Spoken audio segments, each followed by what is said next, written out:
નગર જિલ્લાના કલોલ તાલુકાના ઈસણ ગામમાં મહાકાળી માતાજીની સતચંડી યજ્ઞના પ્રથમ દિવસના શુભારંભ થયો ત્યારે રાત્રે લોકગાયિકા સુપરસ્ટાર બ્રાહ્મણ પરિવારની દીકરી રિદ્ધિબેન વ્યાસ અને મ્યુઝિકલ ગ્રુપ દ્વારા ગરબાની રમઝટ બોલાવી હતી। અમારી ચેનલ ઇન્ડિયા ટાઈમ ન્યૂઝને લાઇક કરો, શેર કરો, સબસ્ક્રાઇબ કરો જેથી કરી અવનવા સમાચાર તમારી સાથે પહોંચી શકે। બ્યુરો રિપોર્ટર હાર્દિક શુક્લ।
जयदीप शुक्ला आप निहारी रहा छो क्राइम पेट्रोलिंग न्यूज़ और इंडिया टाइम न्यूज़ चैनल तेनी यूट्यूब पर लाइक करो, शेर करो और सब्सक्राइब करो जेथी करी अवनवी माहिती मळी शके। आज गांधीनगर जिल्लानी अंदर कलोल तालुको छे तेमां ईसण गाम आवेलुं छे। ईसण गामनी अंदर आज पहलो दिवस सतचंडी यज्ञनो थयो छे અને અત્યારે રાતે સરસ મજાનું ગરબાનું આયોજન કરવામાં આવ્યું છે પટેલવાસના ભાગોરે।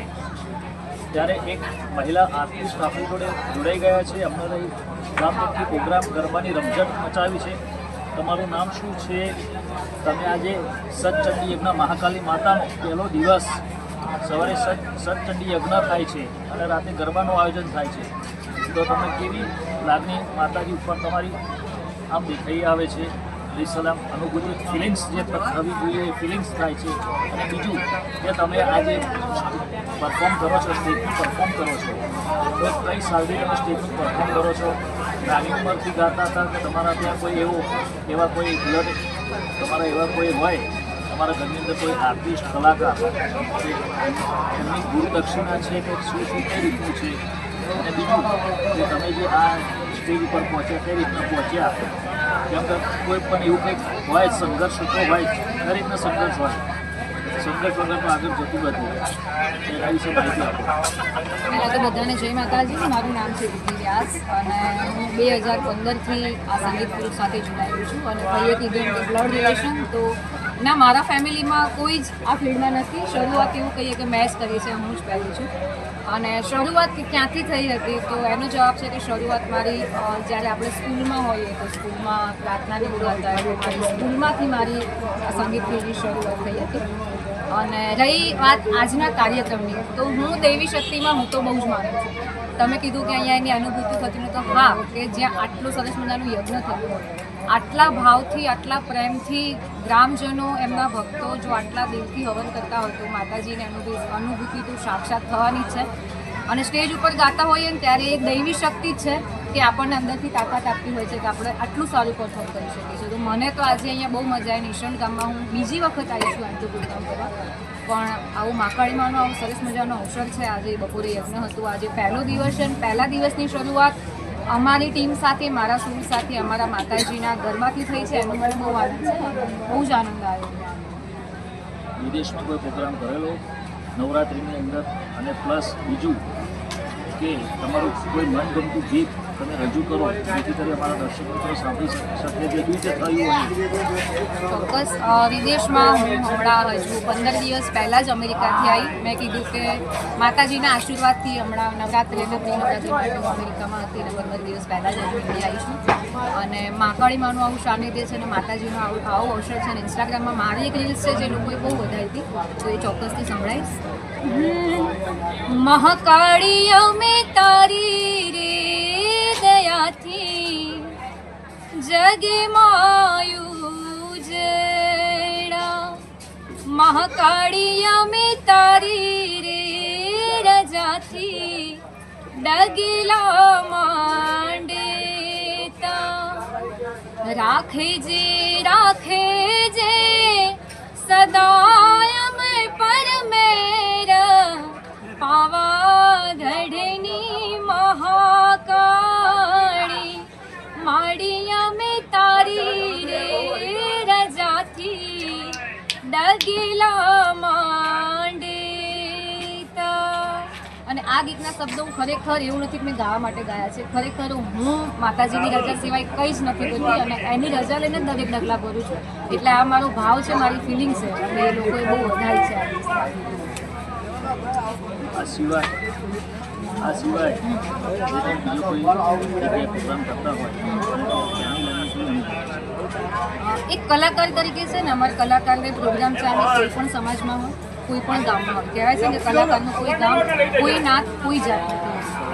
એટલે અમે ક્યાંય પણ સ્ટેજ ઉપર જઈએ તો દરેક જગ્યાએ અમારું અવસર છે, અમારું પ્રોગ્રામ છે ને અમારે જ અવસર આ દીપાવાનો છે એવી લાગણીથી જ અમે દરેક જગ્યાએ પ્રોગ્રામ કરતા હોઈએ છીએ. એટલે અમને દરેક જગ્યાએ બહુ સારીને લોકોનો રિસ્પોન્સ, બધાનું માન સન્માન પણ બહુ જ મળે છે. અને દરેક જણની હું આભારી છું કે એમના લોકોના પ્રેમથી એમને જે માન સન્માન આપ્યું છે એના લીધે જ કદાચ હું આટલે સુધી પહોંચીશ. જે લોકશાહના મળે. અને બીજું કે આજે વિવાહ છે રાસા, એના વગર તો આ ગરબા તો થવાના નથી. આપણે ગુજરાતીની વાત કરીએ, ગુજરાતી સાહિત્યની ગરબો એટલે ગર્ભના ગીત ઉપર જે ગરબો શબ્દ રચાયો હતો ત્યારે ગરબા શરૂઆત થઈ અને એ ગરબા અત્યારે પ્રચલિત થયા અને તમારા જે કલાકારોના કંઠે જે ગવાય છે, જે પહેલાંના ગરબા હતા અને હવે અત્યારે તો તમે જો બધું લોકગીતનું બધું ભેગું થવા માંડ્યું છે, તેનું કારણ શું છે અને આપણા જે જૂના પ્રચલિત ગરબા ક્યારે આવશે?